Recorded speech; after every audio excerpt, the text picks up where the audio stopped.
Eu estava na sala de reuniões do Hotel Golden Tulip, em Goiânia, negociando a venda de 12 potros por R$ 800.000. Eram 4 da tarde de uma terça-feira escaldante de outubro. Meus dedos suavam contra a caneta Montblanc que meu falecido marido me deu 30 anos atrás. Do outro lado da mesa, 3 compradores argentinos esperavam minha assinatura final. Foi quando meu celular vibrou. O nome na tela me gelou. Bernardo, filho. Pedi licença e atendi, esperando talvez uma pergunta sobre os cavalos, sobre a ração que tinha acabado, qualquer coisa normal. Mas a voz do meu único filho soou diferente. Fria, distante. Como se estivesse lendo um roteiro ensaiado. Mãe, estamos indo para os Estados Unidos amanhã. Meu coração falhou uma batida. Como assim, Bernardo? Amanhã? Mas a gente não conversou sobre... Ele me cortou, e naquele corte eu senti anos de distância sendo jogados na minha cara. Sua fazenda e seus cavalos já foram vendidos. Adeus. O mundo ao meu redor desfocou. Os argentinos, a mesa de mogno, os contratos, tudo virou um borrão. Tentei respirar, mas o ar não descia. E então, como uma lâmina enfiada nas minhas costas, ouvi aquela voz. Aquela voz que eu tinha aprendido a temer nos últimos 3 anos. Fabiana, minha nora. Ela gritou ao fundo, e eu podia sentir o sorriso venenoso na boca dela. Do que você está falando? Finalmente livre dessa velha teimosa. E ela riu. Meu Deus, como ela riu. Naquele segundo, 80.000 memórias explodiram na minha cabeça. 30 anos construindo aquela fazenda com as minhas próprias mãos. As madrugadas no curral quando ninguém acreditava em mim. Os calos que sangraram. As noites que chorei sozinha depois que Sérgio morreu, com Bernardo dormindo no quarto ao lado, apenas uma criança de 10 anos que eu jurei proteger de tudo. E agora, ele estava me dizendo que tinha vendido minha vida. Mas sabe o que eles não sabiam? Eu sorri. Sim, ali, com lágrimas ameaçando descer, eu sorri. Porque existe uma coisa que filhos manipulados e noras gananciosas nunca entendem. Mulheres como eu não chegam aos 68 anos de idade, comandando 320 hectares de terra, criando cavalos campeões, sem aprender a guardar segredos. Segurei o telefone com força e respondi, com a voz mais calma que consegui. Entendo, Bernardo, mas você esqueceu uma coisa. Silêncio do outro lado. Fabiana gritou, agora com um fio de nervosismo. Do que você está falando? E eu ri. Ri porque a fazenda que eles disseram ter vendido, na verdade, se você quer descobrir histórias reais de coragem, de mulheres que não se deixaram quebrar, se inscreva no canal e ative o sininho. Porque esta história está apenas começando, e o que vem a seguir vai te fazer repensar tudo sobre família, lealdade e justiça. Mas antes de eu contar o que eles esqueceram, você precisa entender quem eu sou.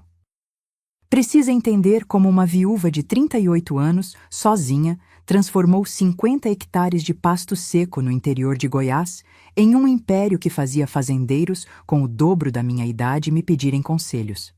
Porque o que aconteceu naquele telefonema não foi acidente. Foi o resultado de 40 anos de planejamento silencioso. E quando você entender isso, você vai entender por que eu não apenas sobrevivi àquela traição. Eu a transformei na pior decisão que eles já tomaram na vida. Meu nome é Isadora Mendes, e eu não nasci para ser fraca. Mas houve um dia em que pensei que seria. Um dia em que o chão sumiu debaixo dos meus pés e eu tive certeza de que não conseguiria me levantar. Foi uma sexta-feira de março, há 30 anos. Sérgio tinha acabado de completar 45 anos na quinta anterior. Fizemos uma festa pequena na varanda da nossa casa. Na época, apenas uma construção simples de 3 quartos, com goteiras no telhado e piso de cimento queimado. Ele estava sorrindo naquela manhã. Lembro do cheiro de café coado misturado com o odor de terra molhada que entrava pela janela da cozinha. Sérgio vestia aquela camisa xadrez desbotada que eu implorava para ele jogar fora. Ele beijou minha testa, chamou Bernardo para tomar café e saiu para o curral como fazia todas as manhãs desde que compramos aqueles 50 hectares. 3 horas depois, o vizinho bateu na minha porta com o rosto pálido. Aneurisma cerebral. Fulminante. Sérgio nem teve tempo de cair do cavalo. O animal sentiu e parou, como se soubesse que seu dono tinha partido. Eu tinha 38 anos. Bernardo tinha 10. E eu não tinha absolutamente nada além de 50 hectares de pasto seco, 17 cabeças de gado magro, uma dívida de R$ 82 mil no banco e um filho que acordava todas as noites chorando, chamando pelo pai. As pessoas da cidade falaram. Ah, como falaram. Isadora vai ter que vender tudo. Pobrezinha, sozinha com um menino, sem profissão, sem estudo. Dá uns 6 meses e ela volta para a casa da mãe. Eu ouvi cada palavra. Engoli cada previsão do meu fracasso como se fosse veneno. E sabe o que fiz? Acordei às 4 da manhã do dia seguinte ao enterro, vesti as botas de couro de Sérgio, que ficavam grandes nos meus pés, calcei as luvas de trabalho dele e fui para o curral. Sozinha. As mãos sangraram na primeira semana. Minha coluna gritava de dor todas as noites. Eu não sabia absolutamente nada sobre manejo de gado, sobre rotação de pasto, sobre vermífugos ou suplementação mineral. Mas eu aprendi. Meu Deus, como eu aprendi! Acordava quando ainda estava escuro. Bernardo tomava café sozinho antes da escola, porque eu já estava no campo. Voltava com as unhas sujas de terra, com hematomas nos braços de segurar mourão de cerca, com queimaduras de sol que descascavam minha pele até sangrar. Teve um dia, nunca vou esquecer, que eu sentei no chão do curral, olhei para as minhas mãos cheias de calos e feridas e chorei. Chorei com raiva. Chorei porque estava exausta. Chorei porque ninguém me ensinava, porque os homens da cooperativa riam da viuvinha que queria brincar de fazendeira, porque o gerente do banco me tratava como se eu fosse uma criança pedindo dinheiro emprestado para comprar doce. Mas sabe o que eu fiz depois de chorar? Levantei, limpei as lágrimas. E voltei ao trabalho. Nos primeiros 5 anos paguei a dívida, toda ela, real por real. Vendi bezerros, economizei em tudo, minha roupa, meu sapato, minha comida. Bernardo usava uniforme escolar até rasgar. Eu costurava à noite. Nós comíamos arroz, feijão e ovo quase todos os dias. Luxo era um frango aos domingos, mas eu não desisti. Aos poucos, a fazenda começou a respirar. Comprei mais gado, aprendi sobre genética bovina com um veterinário que teve pena de mim e me ensinou de graça. Li livros. Fiz cursos por correspondência. Me tornei obcecada. Cada real que entrava, eu reinvestia. E então, há 15 anos, eu tive uma ideia. Vi um manga-larga marchador pela primeira vez numa feira agropecuária em Goiânia. Era um animal magnífico, pelagem dourada, porte elegante, aquela marcha batida que parecia uma dança. O dono pediu R$ 220 mil, uma fortuna. Eu tinha apenas 180 mil economizados em 5 anos de vacas magras. Negociei, implorei. Ofereci pagar em parcelas. Ele riu de mim. Então, mostrei meus livros de contabilidade.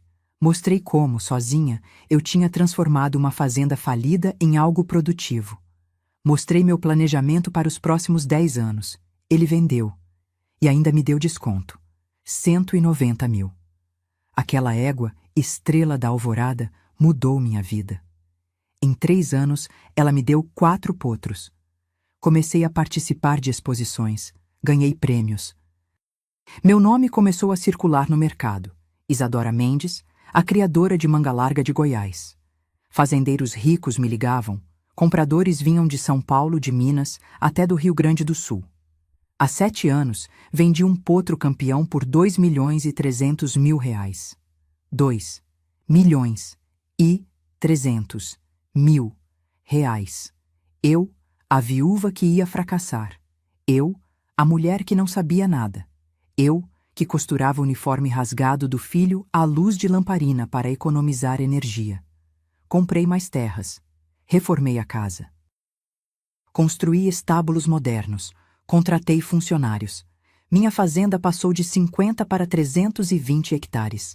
Virei referência. Homens que riram de mim vieram pedir conselhos. E Bernardo? Meu filho cresceu vendo tudo isso. Vendo a mãe trabalhar como um animal para dar a ele educação, comida, futuro. Paguei faculdade de administração em Goiânia. Ele se formou. Voltou para a fazenda. Eu achei que finalmente teria um parceiro. Alguém para dividir o peso de 3 décadas de luta.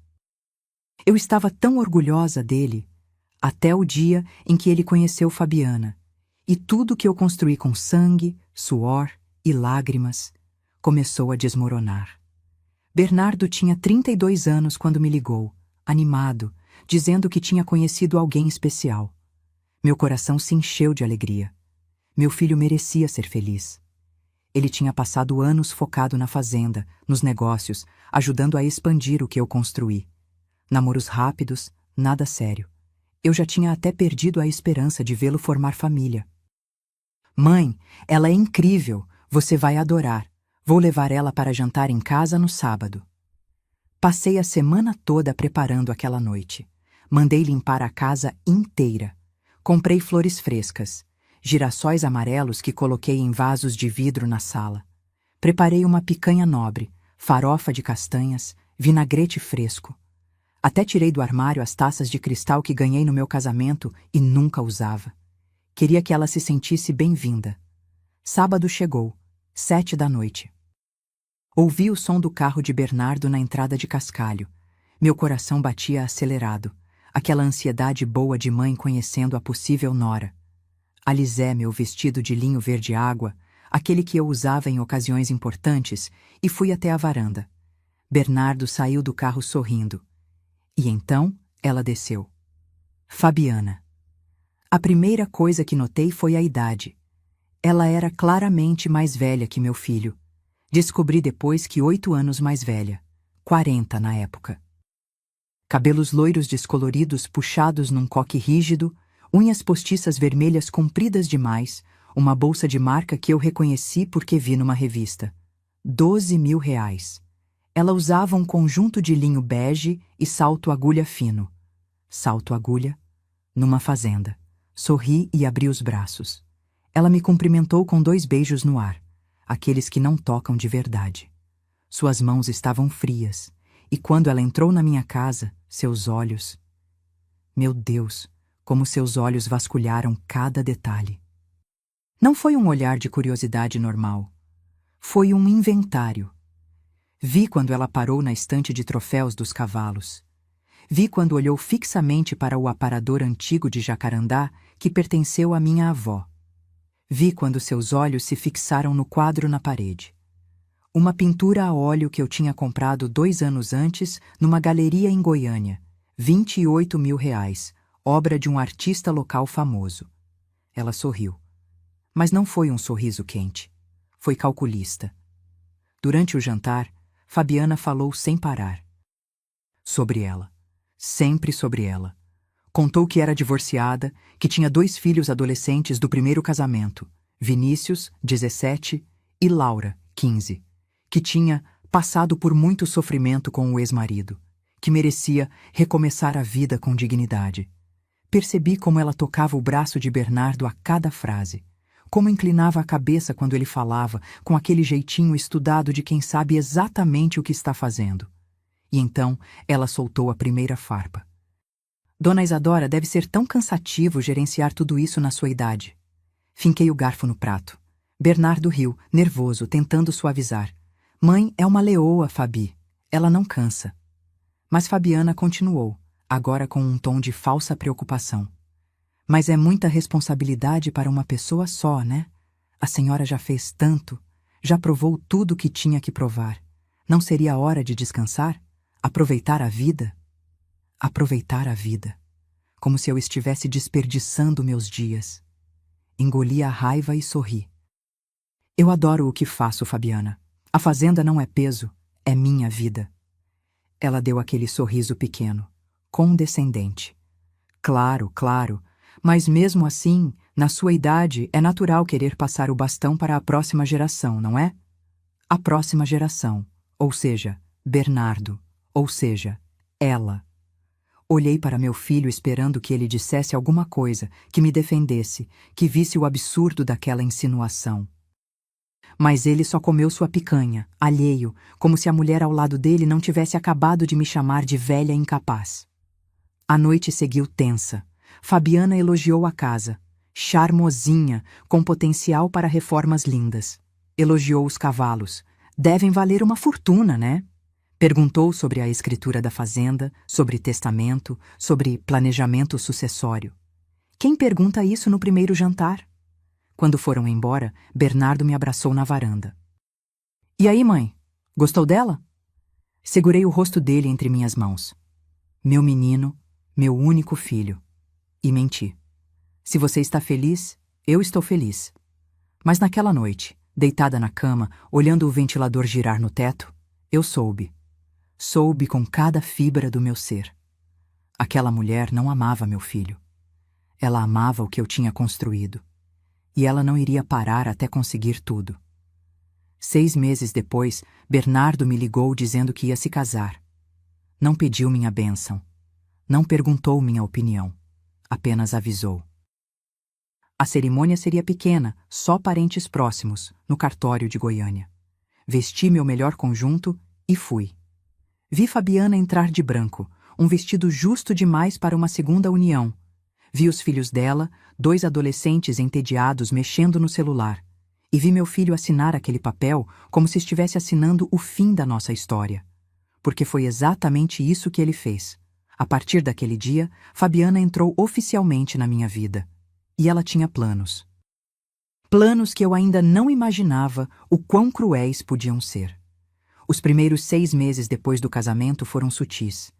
Tão sutis que eu quase duvidei dos meus próprios instintos. Fabiana se mudou para a casa principal da fazenda com Bernardo.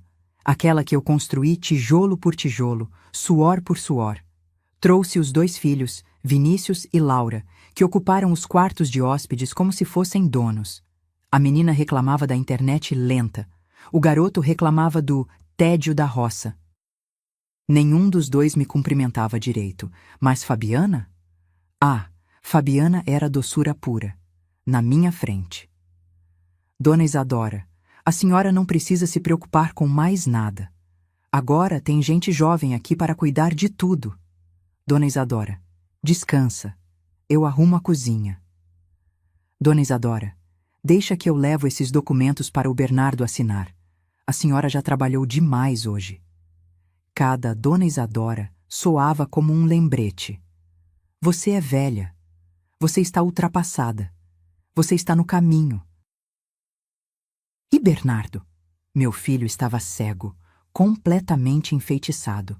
No primeiro ano, Fabiana começou com sugestões casuais durante os jantares.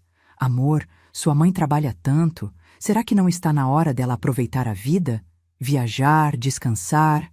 Bernardo olhava para mim com aquele olhar de pena que me partia o coração. Mãe, a Fabi tem razão. Você devia tirar férias. Quando foi a última vez que você viajou? Eu segurava o garfo com força. Viagem? Eu não tirava férias há 25 anos porque não queria. Porque minha fazenda era minha vida. Meus cavalos eram minha alegria. Mas explicar isso para alguém que nunca construiu nada do zero? Impossível. Estou bem, filho. Não preciso de férias. Fabiana suspirava, dando aquele sorrisinho compreensivo para Bernardo, como quem diz, viu? Ela é teimosa mesmo. No segundo ano, a coisa escalou. Fabiana começou a organizar reuniões familiares. Ela, Bernardo, os 2 filhos dela e eu.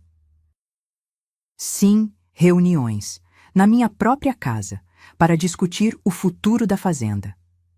Lembro da primeira como se fosse ontem, uma tarde de domingo, depois do almoço. Fabiana trouxe uma pasta de documentos, colocou na mesa da sala e disse com voz melosa. Dona Isadora, precisamos conversar sobre planejamento sucessório. A senhora não vai viver para sempre, Deus me livre. Mas temos que pensar na continuidade do negócio. Meu sangue gelou. Bernardo completou, como um papagaio treinado. É, mãe. A gente precisa se organizar. Você está com 66 anos. É natural pensar nisso. Natural? Eu tinha 66 anos e acordava às 5 da manhã para cavalgar. Fechava contratos de R$ 500.000 sozinha. Minha mente estava mais afiada que a de qualquer jovem de 30. Mas Fabiana continuou, agora com lágrimas falsas brilhando nos olhos. A gente se preocupa tanto com a senhora. Carregar esse peso sozinha deve ser exaustivo. Ela sabia exatamente onde apertar. Comecei a perceber mudanças pequenas. Documentos que eu deixava no escritório sumiam. Contratos que eu precisava assinar desapareciam. Bernardo começou a tomar decisões sem me consultar. Vendeu 3 éguas reprodutoras sem me avisar. Quando questionei, ele respondeu: Mãe, você estava dormindo. Não quis te acordar. Você precisa descansar mais. Descansar. Aquela palavra maldita. E então, numa tarde de terça-feira, eu encontrei. Estava procurando um contrato de compra de ração no escritório quando vi papéis na impressora. Papéis que ninguém tinha guardado. Peguei sem pensar muito. E meu mundo desabou. Era uma procuração pública, ampla, irrevogável, me destituindo do controle financeiro da fazenda, transferindo todos os poderes administrativos para Bernardo e Fabiana. Meus joelhos fraquejaram. Sentei na cadeira de couro do escritório, a mesma cadeira onde Sérgio sentava, onde eu sentava há 30 anos, e li aquilo 3 vezes.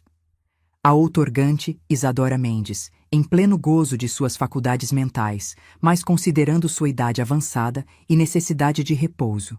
Idade avançada. Necessidade de repouso. Como se eu fosse uma velha senil que não sabia nem assinar o próprio nome. A página seguinte era ainda pior. Um plano para a transição gradual da administração, onde eu seria gentilmente afastada das decisões operacionais e me tornaria apenas uma consultora honorária. Consultora honorária, na fazenda que eu construí. Guardei os papéis, não disse nada. Ainda não, porque eu precisava entender até onde essa traição ia, e descobri. 2 semanas depois, durante um almoço, Fabiana soltou a bomba na frente dos filhos dela, como se fosse a coisa mais natural do mundo. Dona Isadora, eu e o Bernardo estávamos pensando: a senhora não gostaria de ter um cantinho só seu? Um apartamento na cidade? Mais prático, perto de tudo, sem a responsabilidade daqui? Vinícius, o enteado, completou com aquele sorrisinho cínico de quem já tinha sido preparado. Vó Isadora. Lá a senhora podia receber as amigas, fazer artesanato, essas coisas de vovó. Artesanato. Coisas de vovó. Olhei para Bernardo. Meu filho. O menino que eu criei. Que acordava chorando aos 10 anos chamando pelo pai morto. E eu acalentava, prometendo que nunca o abandonaria. Esperei que ele dissesse alguma coisa, que me defendesse, que lembrasse quem eu era. Mas ele só baixou os olhos e murmurou: Mãe, a gente só quer o melhor para você. Você está confusa. Isso é normal na sua idade. Confusa. Aquela palavra ecoou na sala como um tiro. Eu não estava confusa. Eu estava sendo empurrada para fora da minha própria vida. Sistematicamente. Cruelmente. E o pior, meu filho estava deixando. Levantei da mesa sem dizer uma palavra. Fui para o meu quarto. Tranquei a porta. E pela primeira vez em 3 décadas, desde a morte de Sérgio, eu me senti completamente sozinha. Eles estavam me roubando. Não com violência. Com palavras gentis, sorrisos falsos e essa arma terrível chamada preocupação. E eu ainda não sabia o pior. O pior estava por vir. Passou 1 mês desde aquele almoço. 1 mês em que eu fingi. Fingi que estava aceitando meu novo papel. Fingi ser a velhinha maleável que eles queriam que eu fosse. Sorria. Acenava. Concordava. Mas por dentro eu estava investigando. Comecei a prestar atenção em tudo. Nas conversas que paravam quando eu entrava na sala. Nos papéis que Fabiana escondia rápido demais. Nos olhares que ela e Bernardo trocavam quando eu fazia perguntas sobre as finanças da fazenda. E então veio aquela noite. Era uma quinta-feira, 2 da manhã. Eu tinha acordado com sede, minha boca seca, aquela sensação ruim que vem com noites mal dormidas. Desci para a cozinha de camisola e chinelos, pisando devagar para não acordar ninguém. A casa estava em silêncio, mas quando passei pelo corredor que leva ao escritório, ouvi vozes, abafadas, tensas. Vinham do quarto de hóspedes que ficava no fundo. Fabiana e Bernardo estavam lá, discutindo. Meu coração acelerou. Fiquei paralisada no corredor escuro, descalça no piso frio, ouvindo. Bernardo, você é fraco demais. Já devíamos ter conseguido a procuração definitiva. A voz de Fabiana estava cheia de raiva. Nada daquela doçura falsa que ela usava na minha frente. Fabi, minha mãe não é idiota. Se eu forçar muito, ela vai desconfiar. E daí? Ela já está velha, confusa. Quem vai acreditar nela? Cada palavra era uma facada. Olha, o plano está funcionando. Devagar, mas está. Daqui a alguns meses ela assina tudo o que a gente quiser. Fabiana deu uma risada curta, amarga. Alguns meses? Bernardo, eu não tenho alguns meses. Minhas dívidas estão no limite. 340 mil reais de cartão que você nem sabe que existem. Eu preciso dessa fazenda vendida agora. Meu estômago revirou. Você me prometeu que não tinha mais dívidas. E você prometeu que sua mãe ia ser fácil de manipular. Mas a velha teimosa ainda se agarra nessa fazenda como se fosse dona da vida. Silêncio pesado. Então, Bernardo falou, e o que saiu da boca dele me destruiu. Assim que conseguirmos a procuração definitiva, vendemos tudo e vamos para Orlando como planejado. Minha mãe pode ficar no apartamento pequeno que eu comprei na cidade. 70 metros quadrados, 2 quartos. Ela vai acabar aceitando. Não vai ter escolha. 70 metros quadrados. Ele já tinha até escolhido meu exílio. Minhas pernas tremeram. Segurei na parede para não cair. Fabiana continuou, agora com voz calculista. Já transferimos 670 mil reais para a conta da empresa nos Estados Unidos. Mas precisamos de muito mais. Essa fazenda vale no mínimo 6 milhões. Com a venda dos cavalos, chegamos fácil a 8. 8 milhões. Eles já tinham calculado o preço da minha vida. E os meus filhos, Fabi? Vinícius e Laura também vão ganhar parte? Ela riu, uma risada que me gelou a alma. Claro, amor, já prometi 500 mil para cada um. Eles vão abrir os negócios que sempre quiseram. É justo, né? Afinal, vão ser seus enteados oficiais. Parte da família. Parte da família. Enquanto eu, a mãe que criou Bernardo sozinha, seria descartada num apartamento de 70 metros quadrados. Fiquei ali, petrificada no escuro, ouvindo o plano completo se desdobrar. Fabiana tinha convencido Bernardo a abrir uma LLC na Flórida, uma empresa limitada americana. Já tinham despejado 670 mil reais lá. Dinheiro que Bernardo tinha acesso como administrador temporário da fazenda. Administrador temporário.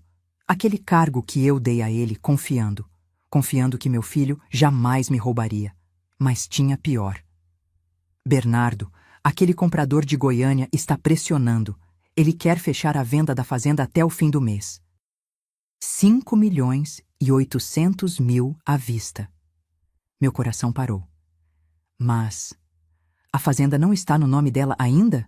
Como vamos vender? A resposta de Fabiana foi um sussurro venenoso.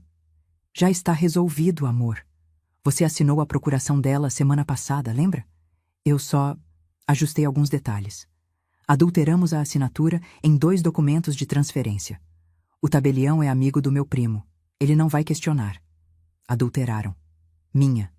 Assinatura, falsificação de documento. Crime federal. E meu filho tinha concordado com isso. Fabi, isso é arriscado. Arriscado é ficar nessa miséria sendo empregado da sua própria mãe. Você tem 35 anos, Bernardo. Está na hora de você ter sua própria vida.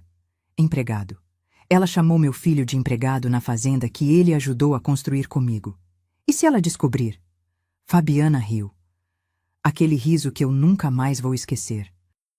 Quem vai acreditar numa velha de 68 anos contra documentos assinados e carimbados? A gente só precisa segurar mais 3 semanas. 3 semanas e estaremos em Orlando, começando do zero, com 8 milhões no banco, sem essa megera controlando cada passo seu. Megera. Essa foi a palavra que ela usou para a mulher que abriu a casa, a mesa, o coração para recebê-la. Recuei devagar, passo por passo, até voltar para o meu quarto. Fechei a porta com cuidado, me sentei na beirada da cama. E não chorei. Não chorei porque lágrimas não resolveriam nada. Lágrimas não recuperariam 670 mil reais. Lágrimas não impediriam a venda fraudulenta da minha fazenda. Olhei para a foto de Sérgio na mesinha de cabeceira. Meu marido morto há 30 anos, que me deixou com um filho de 10 anos e uma promessa. Cuida do nosso menino, Isadora. Faz dele um homem de bem. Eu tinha tentado. Meu Deus, como eu tinha tentado. Mas em algum lugar, entre os anos e as manipulações daquela mulher, eu perdi meu filho. Ou talvez ele nunca tenha sido quem eu pensei que era. Mas uma coisa eu sabia. Eu não ia deixar barato. Porque se tinha algo que 30 anos de luta me ensinaram, era isso. Isadora Mendes não era mulher de se entregar. E aquela víbora que dormia no quarto do fundo, ela tinha acabado de assinar a própria sentença. Decidi não confrontá-los. Ainda não. Porque quando você conhece o golpe antes dele acontecer, você tem poder. Você tem escolha. Você pode planejar. Mas precisava agir rápido. Na manhã seguinte, liguei para meu antigo advogado, Dr. Heitor Braga, um homem de 62 anos que me conhecia há 20. Expliquei tudo, cada detalhe da conversa que escutei. Ele ficou em silêncio por 10 segundos longos. Isadora, isso é gravíssimo. Falsificação de assinatura, apropriação indébita, estelionato. Seu filho pode ser preso. Eu sei. Mas preciso de provas concretas antes de agir. Você quer que eu investigue? Quero, mas discretamente. Ninguém pode saber, especialmente Bernardo. Heitor suspirou. Considere feito. Desliguei e olhei pela janela da cozinha. Fabiana estava na varanda, pintando as unhas de vermelho, rindo ao telefone com alguém. Provavelmente contando para uma amiga como estava prestes a ficar milionária. Naquele momento, eu prometi a mim mesma. Essa mulher ia pagar. E Bernardo também. Mas antes que eu pudesse montar minha estratégia completa, veio meu aniversário. 68 anos. Fabiana insistiu em fazer uma festinha íntima para mim. Apenas família e alguns amigos próximos dela. Gente que eu nunca tinha visto na vida. Tentei recusar, mas Bernardo implorou. Mãe, a Fabi quer fazer algo especial para você. Ela te ama tanto. Ama. Que piada cruel. Aceitei, porque naquele ponto eu estava coletando munição. Cada palavra, cada gesto falso, cada humilhação, tudo ia ser usado contra eles. O almoço foi no domingo, 12h.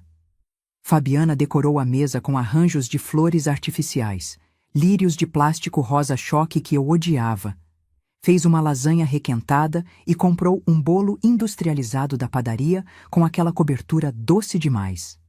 Chegaram 10 pessoas, amigos de Fabiana, um casal de empresários de Goiânia, 2 amigas dela que não paravam de tirar selfie, o primo dela, aquele do tabelião corrupto. Gente superficial, barulhenta, que não sabia nem meu nome direito. Me sentei na ponta da mesa, na minha própria casa, como uma convidada. E então começou. Durante o almoço, Fabiana levantou a taça de vinho barato e fez um brinde. Alto, para todos ouvirem. Quero brindar a dona Isadora, que hoje completa 68 anos. Uma mulher. Como posso dizer? De muita fibra, né? Construiu essa fazenda todinha, sozinha, depois que ficou viúva. As pessoas aplaudiram educadamente. Ela continuou. Agora com aquele tom de pena que me fazia querer gritar. Mas toda mulher forte precisa saber a hora de parar, né, gente? A dona Isadora já fez tanto, já provou tanto. Agora é hora de descansar e deixar que a gente, a nova geração, cuide de tudo. As amigas dela concordaram com a cabeça, fazendo aquelas caras de coitadinha. Uma delas, uma loira oxigenada de 40 e poucos, completou: "Ah, é mesmo. Minha mãe era assim, teimosa, não queria largar a empresa. Até que um dia a gente teve que internar ela, para o bem dela, sabe?" Internar. A palavra ficou suspensa no ar como veneno. Fabiana sorriu. Aquele sorriso. Pois é, a gente torce para não chegar nesse ponto com a dona Isadora. Mas às vezes a velhice traz confusões, né? É natural. Olhei para Bernardo esperando, implorando, que ele dissesse alguma coisa, que defendesse a mãe dele, que lembrasse a essas pessoas quem eu era. Mas ele apenas tomou um gole de vinho, olhando para o prato. Covarde! A pior parte veio na hora do bolo. Fabiana trouxe aquela coisa enjoativa da cozinha, cantando parabéns sozinha. Ninguém acompanhou. Colocou na minha frente e disse, alto, para toda a mesa: "Vamos, dona Isadora, só para as velhinhas, aproveita que ainda tem fôlego." Risadas, risadas da mesa inteira, como se eu fosse uma piada, uma relíquia, uma velha inútil sendo tolerada na própria casa. Soprei as velas. Não fiz pedido. Para quê? Naquele momento, eu não tinha esperança de nada. Quando o almoço terminou, tentei falar sobre a fazenda, sobre um contrato importante que precisava fechar, sobre os cavalos que precisavam de atenção veterinária. Fabiana me interrompeu, batendo palmas como se falasse com uma criança teimosa. "Dona Isadora, não precisa se preocupar com essas coisas agora. É seu aniversário. E, além do mais, o Bernardo já está cuidando de tudo. Ele é administrador agora, lembra?" E virou para as amigas dela, como se eu não estivesse ali. "Vocês não sabem o trabalho que dá. A velhinha ainda acha que manda em tudo. Não aceita que o tempo passou." Velhinha. Todos na mesa riram. Menos eu. Me levantei. Murmurei uma desculpa qualquer sobre estar cansada. Subi para o meu quarto. Ninguém veio atrás de mim. Ninguém perguntou se eu estava bem. Ninguém se importou. Sentei na beirada da cama e olhei pela janela. Via os estábulos ao longe. Os cavalos pastando no campo. Aquela terra que eu transformei de cinzas em ouro. E pela primeira vez em 30 anos, desde que Sérgio morreu, eu pensei em desistir. Pensei, para quê? Para que lutei tanto? Para ser descartada como lixo? Para ser chamada de velha confusa, de teimosa, de peso morto? As lágrimas vieram, quentes, raivosas. Chorei sozinha no meu quarto, no dia do meu aniversário, enquanto lá embaixo as pessoas riam e comiam meu bolo sem mim. Me senti invisível, descartável, pequena. Mas sabe o que acontece quando você chega no fundo do poço? Você tem duas escolhas: afundar ou impulsionar para cima com força total. E eu não era mulher de afundar. Na manhã seguinte, acordei antes do sol nascer. Vesti minha roupa de montaria, calcei as botas gastas e fui para o estábulo, porque tinha alguém ali que ainda me via pelo que eu realmente era. Alguém que ia me lembrar quem eu sempre fui. O céu ainda tinha aquele tom de cinza que vem antes do amanhecer quando cheguei ao estábulo principal. 5:30 da manhã. O ar gelado de junho cortava minha pele, mas eu precisava estar ali. Precisava respirar o cheiro de feno e couro. Precisar sentir que ainda era dona de alguma coisa. Os cavalos relincharam baixinho quando me viram. Eles me conheciam. Me reconheciam. Caminhei devagar entre as baias até parar na última, a mais espaçosa, com placa de bronze gravada, Tempestade de Prata. Minha égua reprodutora, 15 anos de idade. Campeã nacional de marcha em 2018. Mãe de 8 potros premiados.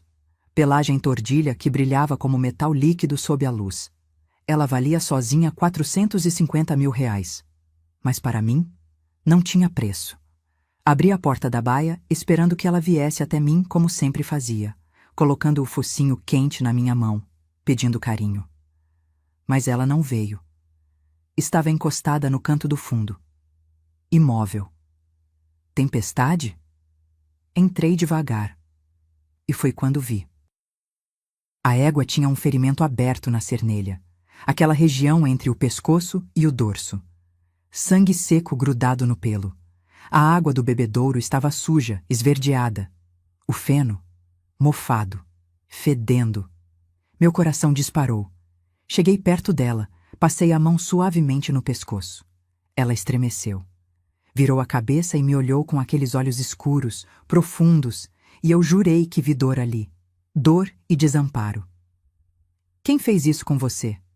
Examinei o ferimento. Era recente. Um dia, talvez 2. Marca de chicote ou vara. Alguém tinha batido nela. A raiva subiu pela minha garganta como lava. Saí da baia e fui direto para o escritório do estábulo. Era cedo, mas o novo tratador que Fabiana tinha contratado, um tal de Osvaldo, homem de uns 40 anos, magro, com cara de poucos amigos, já estava lá, tomando café e mexendo no celular. Bati na porta. Ele levantou os olhos, entediado. Quem está cuidando da tempestade de prata? Ele deu de ombros. Eu, ué. Então me explica o ferimento que ela tem. Osvaldo levantou irritado, como se eu estivesse atrapalhando o dia dele. Aquela égua tá rebelde. Não quis entrar no brete ontem para a limpeza. Tive que dar uns tapas. Uns tapas. Na minha campeã nacional. Na minha tempestade. Minha voz saiu gelada. Pega suas coisas. Você está demitido. Ele riu. Riu na minha cara. A senhora não pode me demitir. Quem me contratou foi a dona Fabiana. Ela que manda agora. Ela que manda agora. Aquelas 5 palavras foram como um soco no estômago. Mas então algo dentro de mim quebrou. Não sei se foi a humilhação do dia anterior. Não sei se foi ver minha égua machucada. Não sei se foi ouvir aquele verme dizer que outra pessoa mandava na minha fazenda. Mas algo se rompeu. E o que saiu não foi a mulher cansada, humilhada, invisível. Foi Isadora Mendes, a mulher que transformou pó em império. Dei 2 passos na direção dele. Olhei nos olhos dele com uma intensidade que fez o sorriso sumir da cara dele. Eu não perguntei quem te contratou. Eu disse, você está demitido. Pega suas coisas e sai da minha propriedade antes que eu chame a polícia por maus tratos a animais. Ele tentou argumentar, mas eu não deixei. Peguei o telefone, disquei para o caseiro da fazenda, seu Valdir, homem de confiança que trabalhava comigo há 18 anos, e ordenei. Valdir, o Osvaldo está saindo agora. Acompanha ele até o portão, e a partir de agora, ninguém é contratado ou demitido sem minha autorização. Ninguém. Osvaldo saiu bufando, xingando baixo. Não me importei. Voltei para o estábulo, para a tempestade. Passei as 2 horas seguintes cuidando dela pessoalmente. Limpei o ferimento com soro fisiológico e pomada antibiótica. Troquei a água. Coloquei feno fresco. Escovei cada centímetro da pelagem dela, falando baixinho, pedindo desculpas por ter deixado aquilo acontecer. E enquanto fazia isso, enquanto sentia o calor do corpo da égua, o cheiro forte do estábulo, o sol nascendo pela janela, algo em mim se acendeu novamente. Tempestade encostou o focinho no meu ombro. Aquele gesto simples que ela sempre fazia. Seu jeito de dizer, está tudo bem, estou aqui. Foi quando entendi. Aquela égua tinha 15 anos. Tinha sido campeã. Tinha dado crias valiosas. Tinha construído legado. E ainda assim, lutou quando foi maltratada. Não se entregou. Não aceitou passivamente. Se ela podia lutar, eu também podia. Encostei minha testa na dela. Fechei os olhos. E fiz uma promessa. Ninguém mais vai machucar você. E ninguém mais vai me machucar. Saí do estábulo às 8 da manhã com a mente afiada, clara, determinada. Fui direto para a cidade. Dirigi os 58 quilômetros até Goiânia sem parar. Entrei no escritório do Dr. Heitor Braga sem marcar hora. Ele estava em reunião, mas quando a secretária disse que era urgente, ele me recebeu imediatamente. Isadora, você está bem? Sentei na poltrona em frente à mesa dele. Olhei nos olhos dele e disse com voz firme: quero que você investigue meu filho e minha nora. Quero todas as movimentações financeiras dos últimos 2 anos. Quero saber onde está indo cada centavo. Quero rastrear essa empresa nos Estados Unidos. Quero provas de tudo. E quero um detetive particular monitorando conversas, documentos, tudo. Heitor me olhou surpreso. Ele conhecia a Isadora cansada, chorosa da semana anterior. Mas a mulher na frente dele agora era outra. Vai custar caro. Não me importo. Uso meu dinheiro pessoal, nem R$1 da fazenda. Ele pegou o bloco de notas. Você tem certeza? Porque se encontrarmos o que você acha que vai encontrar, seu filho pode ir preso. Respirei fundo. Então que vá, porque eu não criei um ladrão. E se ele escolheu ser um, vai pagar as consequências. Heitor assentiu. Começou a anotar. Saí daquele escritório 3 horas depois com um plano. Um detetive contratado. Um contador forense a caminho. E uma determinação de ferro no peito. Voltei para a fazenda dirigindo devagar, olhando a paisagem, os campos dourados, o céu azul infinito, as cercas que eu mesma ajudei a erguer. E entendi algo fundamental. Eu não tinha construído tudo aquilo para desistir agora. Fabiana tinha cometido um erro fatal. Ela tinha subestimado a mulher errada. E Bernardo? Meu filho ia aprender da maneira mais dura o que significava trair Isadora Mendes. A guerra tinha começado. Mas dessa vez, eu tinha as armas. Os 4 meses seguintes foram os mais difíceis da minha vida. Não pela dor. Eu já estava acostumada com dor. Mas pela atuação. Porque eu tinha que fingir. Fingir que não sabia de nada. Fingir que era a velha confusa que eles queriam que eu fosse. Sorrir para Fabiana. Concordar com Bernardo. Aceitar cada humilhação com a cabeça baixa. Enquanto por dentro eu juntava cada migalha de evidência. Dr. Heitor trabalhou rápido. Em 2 semanas, o detetive particular que ele contratou, um ex-policial federal chamado Ricardo Tavares, já tinha começado a destrinchar a vida de Fabiana e Bernardo. As reuniões aconteciam sempre na cidade, num café discreto perto do fórum. Eu inventava desculpas. Vou ao médico. Vou resolver coisas no banco. Vou visitar uma amiga. Fabiana nem questionava. Ela achava que eu estava finalmente aceitando o meu lugar. A primeira bomba caiu numa terça-feira de agosto. Ricardo colocou uma pasta na mesa do café. Dentro, extratos bancários. Dona Isadora, sua nora tem R$343 mil em dívidas de cartão de crédito. 6 cartões diferentes, todos no limite. Meu estômago revirou. 343 mil? Compras de luxo, roupas de grife, joias, restaurantes caros. Ela estava mantendo um padrão de vida que não podia pagar e escondendo tudo do seu filho. Peguei os extratos. Li linha por linha. Lojas que eu nunca tinha ouvido falar. Valores absurdos. R$12 mil num jantar. 28 mil numa bolsa. 50 mil numa clínica de estética. Enquanto eu usava a mesma bota há 8 anos. Tem mais, Ricardo continuou, passando outros documentos. Ela prometeu aos filhos do primeiro casamento, Vinícius e Laura, que eles receberiam herança da sogra para abrir negócios. Mostrou mensagens de WhatsApp que ele conseguiu interceptar. Meu sangue gelou lendo. Fabiana para Vinícius. Calma, filho. Daqui 3 meses, quando a velha assinar tudo, você vai ter seu dinheiro para a loja de games. 500 mil como prometi. Fabiana para Laura.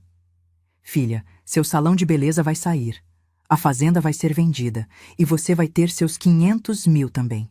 Só precisa ter paciência com essa sogra teimosa. Eles estavam contando meu dinheiro, dividindo minha vida antes mesmo de eu morrer.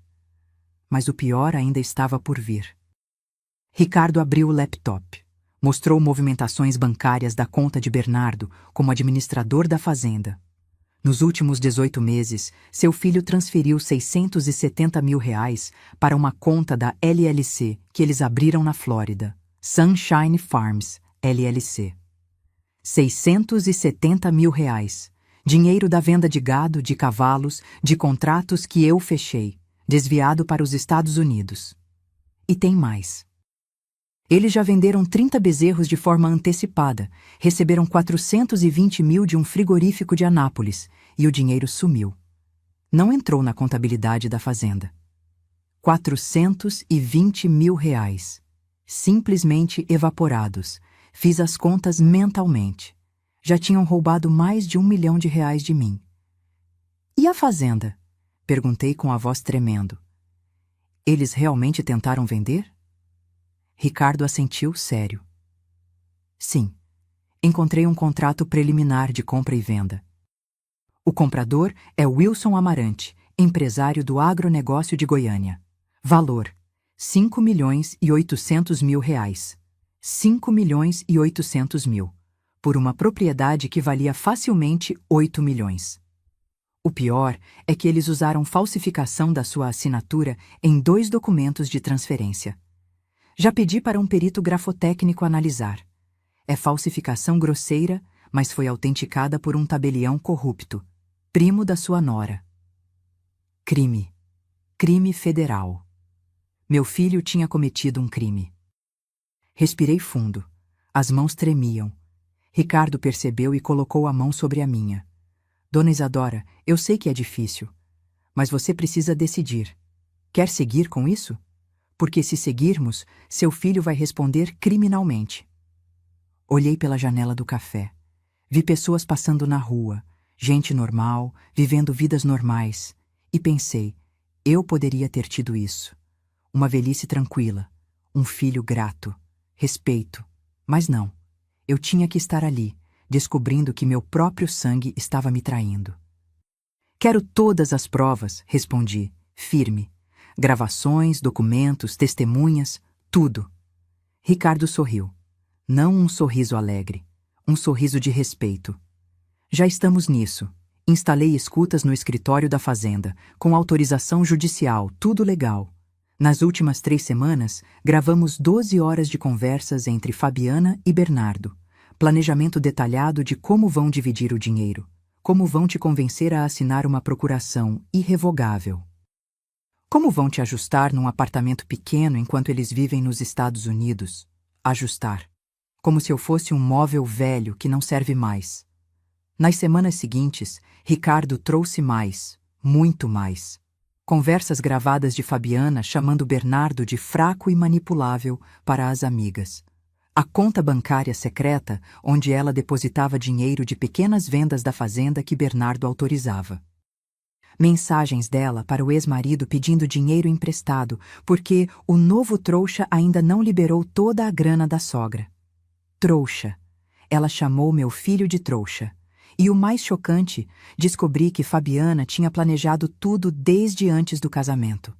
Ela tinha investigado Bernardo, descoberto sobre a fazenda, sobre meu patrimônio. Tinha se aproximado dele propositalmente, um golpe calculado. Meu filho não foi sedutor, foi caçado, mas isso não o isentava.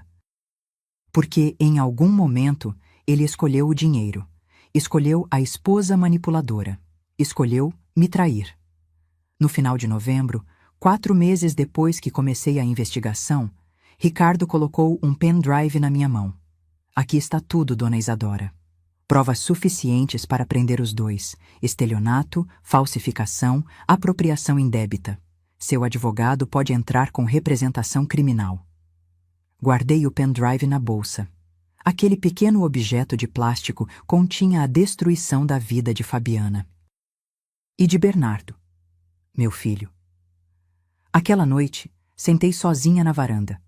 Olhei as estrelas, pensei em Sérgio, no que ele faria, no que ele diria, e decidi.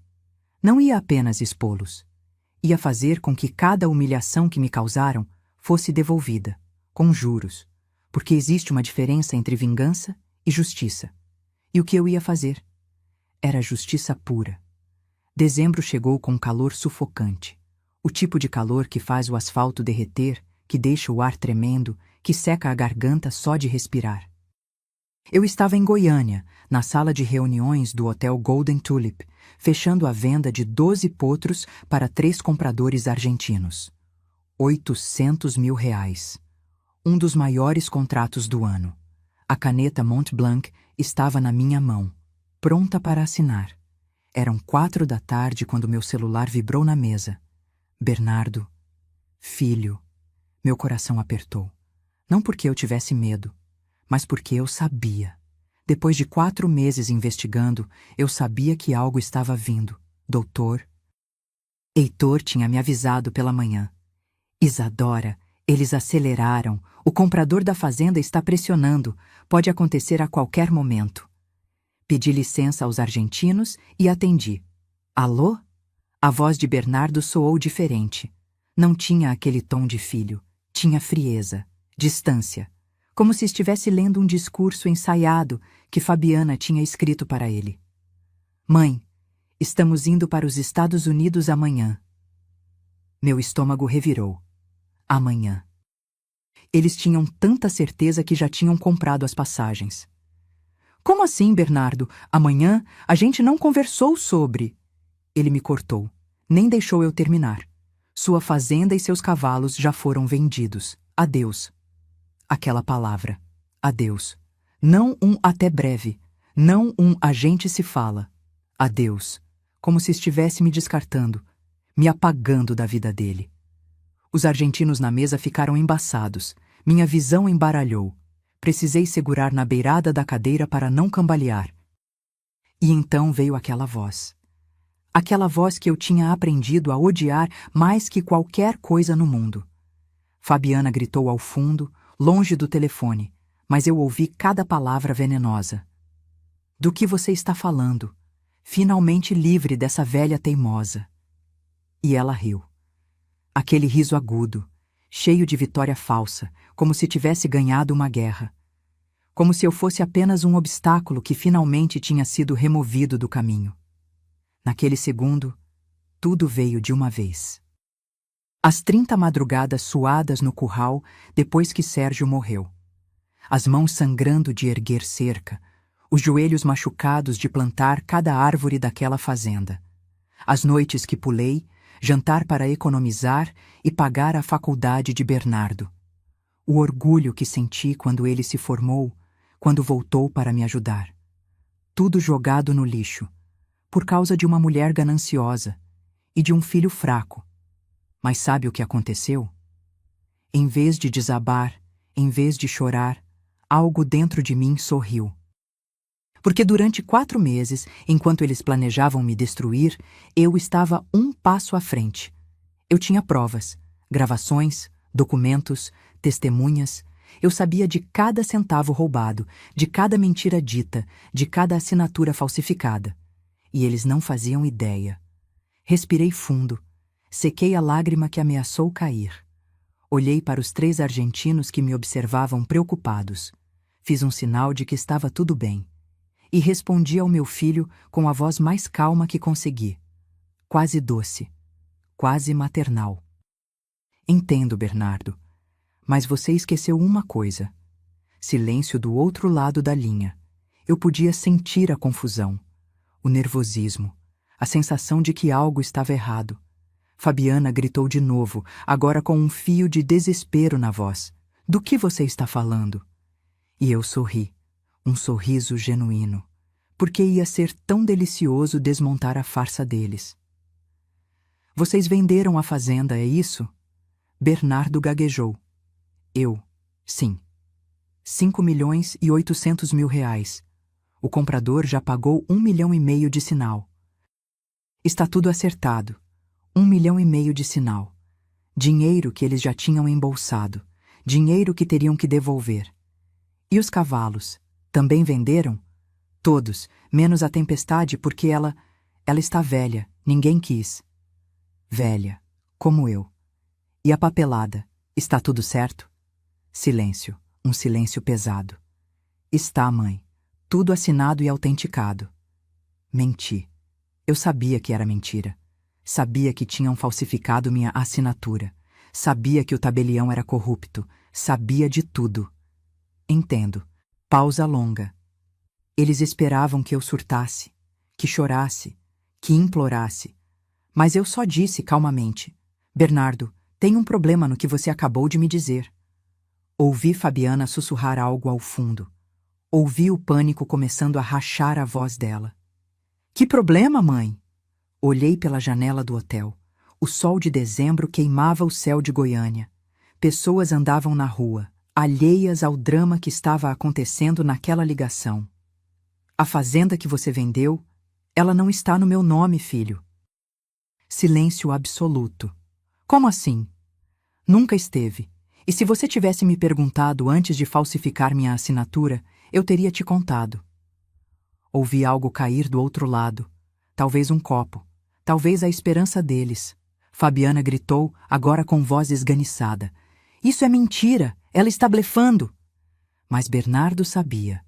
Pela minha voz, pela minha calma. Ele sabia que eu não estava blefando. Mãe, do que você está falando? Respirei fundo. Saboreei aquele momento.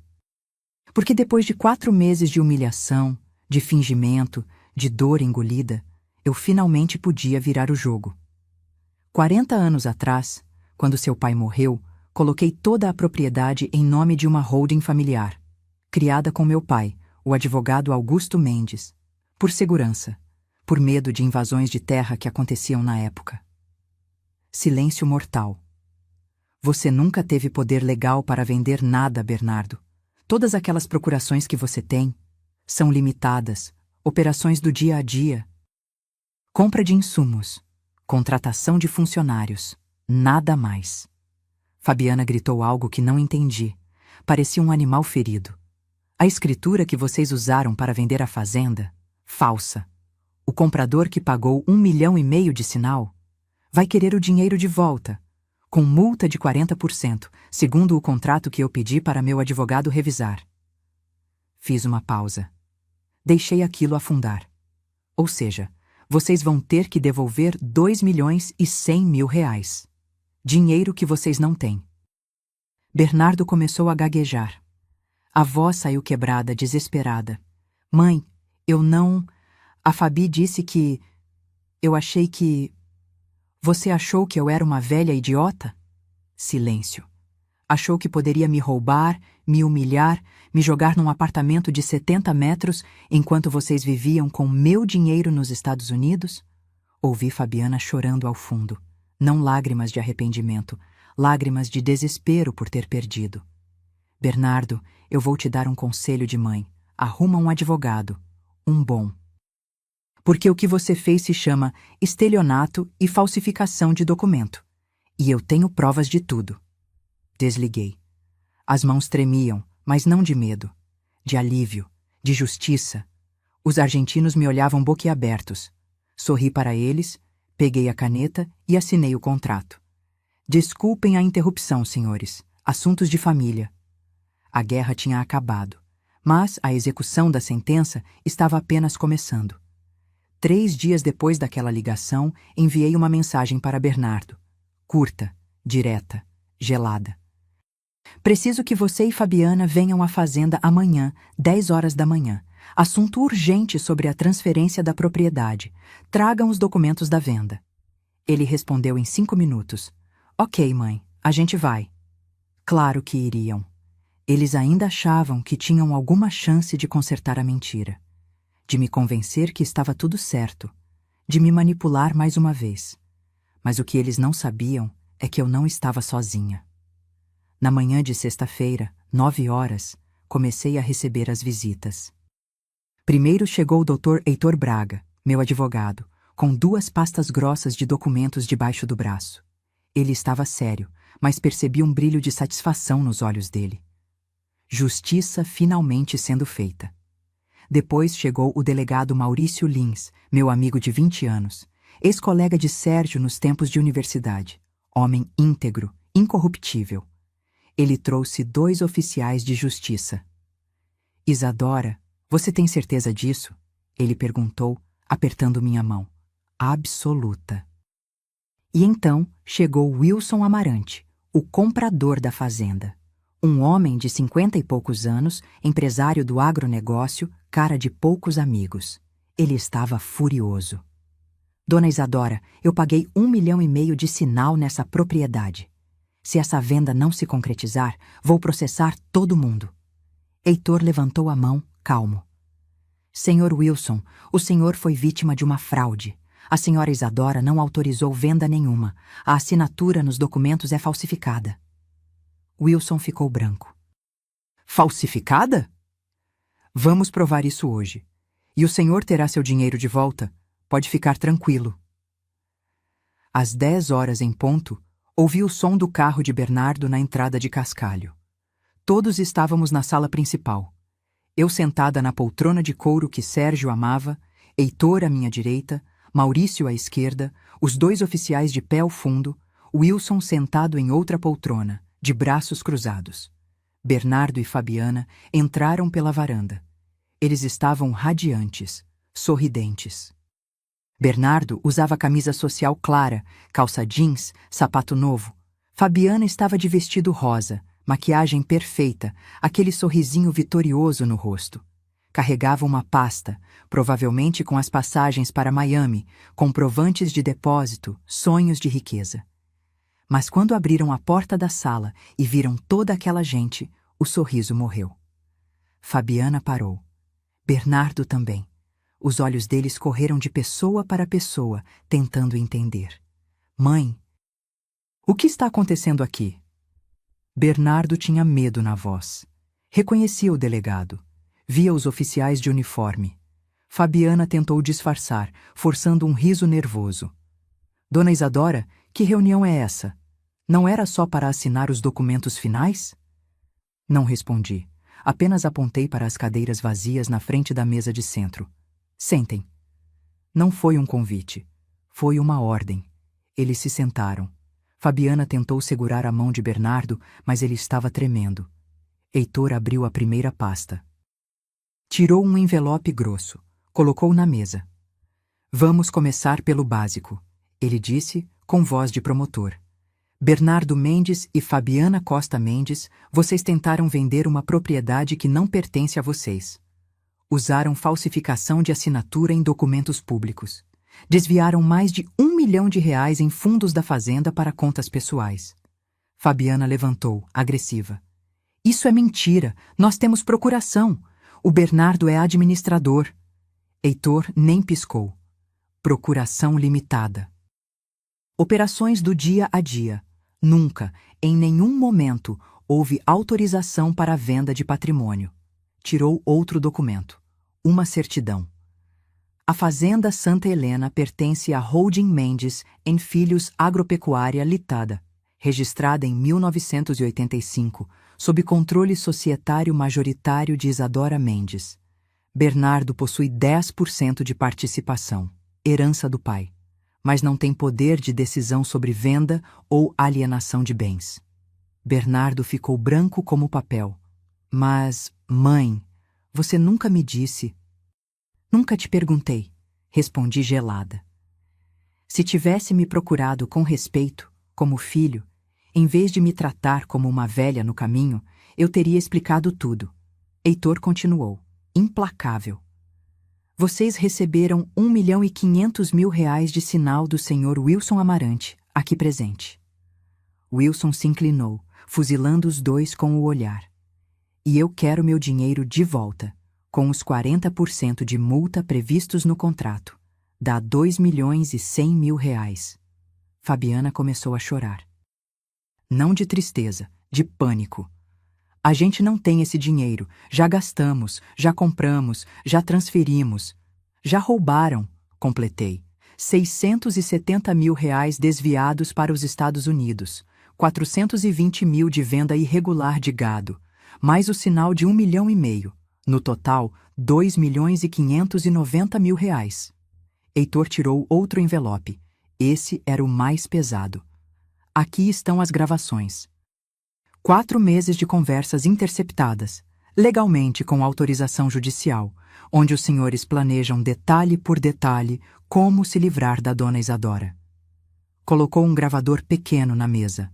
Apertou play. A voz de Fabiana encheu a sala. Assim que conseguirmos a procuração definitiva, vendemos tudo e vamos para Orlando. Sua mãe pode ficar no apartamento pequeno da cidade. Ela vai acabar aceitando, não vai ter escolha. Bernardo começou a chorar, baixinho, com as mãos no rosto. Maurício, o delegado, levantou. Tirou algemas do cinto. Fabiana Costa Mendes, Bernardo Mendes, vocês estão presos preventivamente por estelionato, falsificação de documento público e apropriação indébita. Fabiana gritou. Tentou correr. Os oficiais a seguraram. Você está destruindo sua própria família, sua bruxa. Você é uma monstro. Levantei devagar. Olhei nos olhos dela e disse com cada sílaba carregada de 3 anos de humilhação engolida: eu não destruí minha família. Você destruiu quando entrou nela. Os oficiais colocaram as algemas. Fabiana gritava, esperneava. Bernardo apenas chorava, cabisbaixo, derrotado. Antes de saírem, meu filho me olhou. E naquele olhar, eu vi. Vi o menino de 10 anos que perdeu o pai. Vi o jovem que eu criei sozinha. Vi o homem que ele poderia ter sido. E vi o criminoso que ele se tornou. Mãe, me perdoa. Não respondi, apenas virei o rosto, porque perdão, meu filho, se conquista com mudança. E você tinha um caminho longo pela frente. A delegacia de Goiânia estava gelada naquela tarde. Ar-condicionado velho fazendo barulho, cheiro de café requentado e papel velho.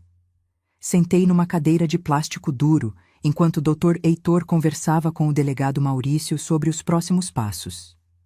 Fabiana estava numa sala de depoimento, gritando com o advogado que conseguiu de última hora. Bernardo estava em outra, calado, olhando para as próprias mãos algemadas. 3 horas depois, saiu a prisão preventiva para ambos. Heitor veio até mim com os documentos. Isadora, o Ministério Público vai oferecer denúncia na semana que vem. As provas são robustas. Eles vão responder por estelionato qualificado, falsificação de documento público e apropriação indébita. Penas somadas, Fabiana pode pegar até 10 anos. Bernardo, por ser réu primário e ter colaborado em parte, talvez 6. 10 anos. 6 anos. Números que pareciam irreais. E se eles fizerem acordo? Bernardo tem mais chances. Se confessar tudo, devolver o que pode, demonstrar arrependimento genuíno, poderia cumprir em regime semi-aberto. Fabiana? Mais difícil. Ela foi a cabeça. Tinha antecedentes de estelionato em outra comarca. Descobrimos ontem. Ela aplicou golpe parecido no primeiro marido. Então era isso. Fabiana era uma golpista profissional, e Bernardo tinha sido apenas mais uma vítima. Um idiota, sim, mas uma vítima. Isso não o inocentava. Mas explicava. Nas semanas seguintes, o processo correu rápido. Maurício era eficiente. O juiz, imparcial. As provas, irrefutáveis. A primeira audiência foi em janeiro. Fabiana entrou na sala algemada, de uniforme laranja da prisão provisória, cabelo desgrenhado, sem maquiagem. Parecia 10 anos mais velha. Gritou comigo. Isso é culpa sua. Você nunca me aceitou. Você me tratou como lixo desde o primeiro dia. O juiz bateu o martelo. Silêncio ou será retirada. Ela chorou. Aquelas lágrimas que ela usava tão bem para manipular. Mas ali, naquela sala fria, não funcionavam mais. Seu advogado tentou alegar que ela tinha sido influenciada emocionalmente, que sofria de transtornos. Mas as evidências eram claras demais. Mensagens dela planejando cada etapa. Vídeos dela gastando dinheiro roubado em restaurantes caros. O histórico de golpes anteriores. A sentença de Fabiana saiu em março. 6 anos e 8 meses de reclusão em regime fechado. Sem direito a regime aberto. Perda de todos os bens adquiridos com dinheiro desviado. 2 carros importados, joias, o depósito de $50.000 que tinha feito para um restaurante em Orlando. Ela gritou quando ouviu. Xingou o juiz. Xingou a mim. Foi arrastada para fora por seguranças. Bernardo foi diferente. Na audiência dele, 2 semanas depois, ele entrou de cabeça baixa, magro, olheiras fundas, barba por fazer. Parecia um fantasma do filho que eu tinha criado. Quando o juiz perguntou se tinha algo a declarar, ele pediu para falar. Levantou, olhou para mim. Eu estava sentada no fundo da sala e a voz dele saiu quebrada. Eu não tenho desculpa. Fiz tudo o que estão me acusando. Roubei minha mãe. Traí a mulher que me criou sozinha, que trabalhou até sangrar para me dar futuro. Eu me perdi. Lágrimas escorriam pelo rosto dele. Fui fraco. Acreditei em promessas vazias. Achei que dinheiro ia me fazer feliz. E no processo, destruí a única pessoa que sempre me amou de verdade. Ele olhou para o juiz. Eu mereço ser punido. Mereço pagar por tudo e vou passar o resto da vida tentando ser digno do sobrenome que carrego. O silêncio na sala era pesado. A sentença de Bernardo: 4 anos em regime semiaberto, mais a obrigação de devolver todo o valor desviado. Com trabalho remunerado, parte do salário seria destinado à restituição. Ele aceitou em silêncio. Não recorreu. Mas o pior de tudo não foi a prisão deles. Foi o que aconteceu com o resto. Wilson Amarante processou os dois pela devolução dos R$ 2.100.000. Como eles não tinham o dinheiro, houve penhora de bens. O apartamento de R$ 380.000, que era de Bernardo, leiloado. Os carros, vendidos. Até as roupas de grife de Fabiana foram a leilão, mas ainda faltava dinheiro. Wilson conseguiu bloqueio judicial dos futuros ganhos de Bernardo pelos próximos 15 anos. 30% de qualquer salário ou renda seria destinado ao pagamento da dívida. 15 anos. Meu filho ia pagar por essa escolha até os 50 anos de idade. Os filhos de Fabiana, Vinícius e Laura, voltaram para o pai biológico, um empresário de Anápolis que os recebeu de volta. Eles nunca mais quiseram falar com a mãe. Descobriram que ela tinha mentido sobre tudo, inclusive sobre o pai deles. E Fabiana? Ela tentou pedir divórcio de Bernardo da cadeia, mas ele se antecipou. Entrou com ação primeiro, alegando fraude e má-fé desde o início do relacionamento. O divórcio saiu em 2 meses. Sem divisão de bens. Não havia bens para dividir. Fabiana descobriu as dívidas que ele não sabia. Os R$ 343.000 em cartões. Mais empréstimos com agiotas que ela escondia. Total, R$ 500.000 em dívidas só dela. E ela ia sair da prisão devendo tudo isso, sem nada, sem ninguém. Em abril, 6 meses depois da prisão, recebi uma carta. Era de Bernardo. Abri com as mãos tremendo. Mãe, não espero que me perdoe. Não espero que um dia volte a me olhar como olhava antes. Mas preciso que saiba. Você me salvou. Salvou de mim mesmo, do homem horrível que eu estava me tornando. Deitado na cama desta prisão todas as noites, penso em tudo que você fez por mim. E em como retribuir com traição. Vou sair daqui em 2 anos se mantiver bom comportamento. E quando sair, vou trabalhar. Vou pagar cada centavo que roubei. Vou reconstruir meu caráter, mesmo que leve o resto da vida, porque você merece um filho melhor. E eu vou me tornar esse homem. Com amor e vergonha, Bernardo. Dobrei a carta, guardei na gaveta, e pela primeira vez em meses chorei. Não de tristeza, não de raiva, mas de esperança, porque meu filho, finalmente, tinha acordado.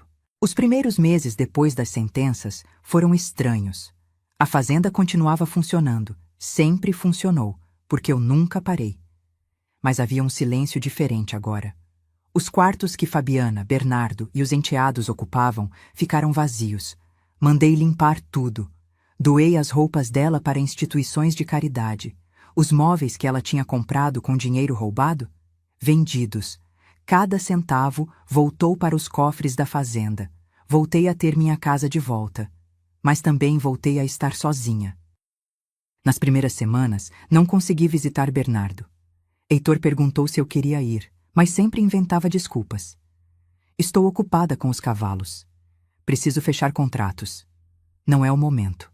A verdade? Eu tinha medo. Medo de olhar para meu filho através daquele vidro de visitação e ver o menino que eu criei. Medo de sentir pena. Medo de enfraquecer. Mas em maio, 3 meses depois da prisão, tomei coragem. Era uma terça-feira.